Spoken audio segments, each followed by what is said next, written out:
Hi, I'm Cash with CashedOutCars, and in this video I'm going to be showing you how to change the oil in a Mark V Volkswagen, specifically with the 2.5 liter inline 5 engine. Let's get started. The first thing to do is to warm up your car and to get it safely up on jack stands so you could work under it. Then you'll have to remove the plastic under tray / splash guard that's under the nose of the car. This will allow you access to the oil filter, which I'll show you how to change later in this video.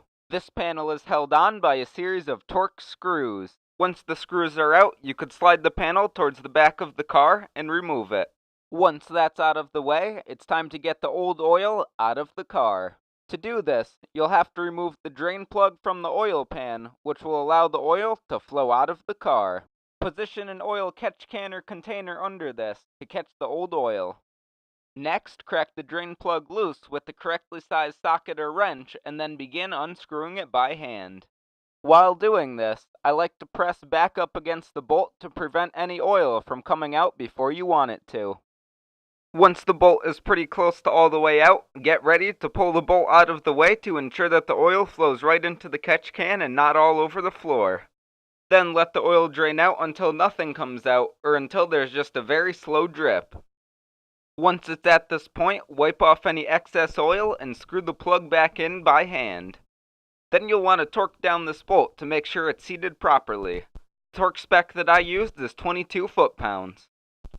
Now I'll show you how to change the oil filter, which is located in front of the oil pan.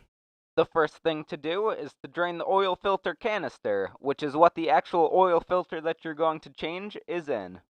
To do this, I used a pair of channel locks to crack loose the plastic screw on the bottom and then unscrewed it by hand. This reveals a plastic valve, which you'll have to open to drain the oil.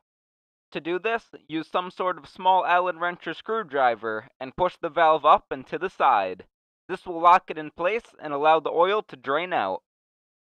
Then you could use an oil filter wrench or another pair of channel locks to crack the oil filter canister loose. Then you could loosen it up by hand. The first time I did this, which you see in this clip, I didn't drain the canister first, and as you could see, oil could get everywhere.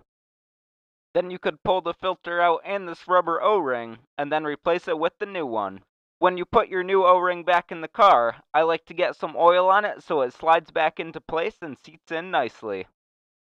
When you put your new filter in the casing, make sure it's all the way down and seated properly. Then you could hand tighten it back onto your car. Once your drain plug is torqued and your casing is tight, you could put your car back on the ground so it's level. Next, remove your oil filler cap and put a funnel in it so you can neatly pour your oil in. For my car, it takes 5.8 quarts of oil, but be sure to check your manual and online to ensure that that's the same for yours. In my car, I'm running a 040 weight oil that's a European spec that matches Volkswagen code. You could do some research on this and choose your own oil if you don't want to use this. Now start up your car, allow it to run for about 30 seconds, and then shut it back off. Then pull out the orange dipstick and wipe it clean with a rag. Then reinsert it into your engine. Then pull it one more time and look at it to reveal your oil level. Ideally, you want your oil between the min and the max in the center rectangle of the dipstick. If you're below that, add a little bit of oil. It's always a good idea to add a little bit less oil to start, so you could fill it up and get it right where you want it. That's it for this video. I hope you found it helpful and that you enjoyed it. Please like this video if you liked it and subscribe for more. As always, thank you for watching.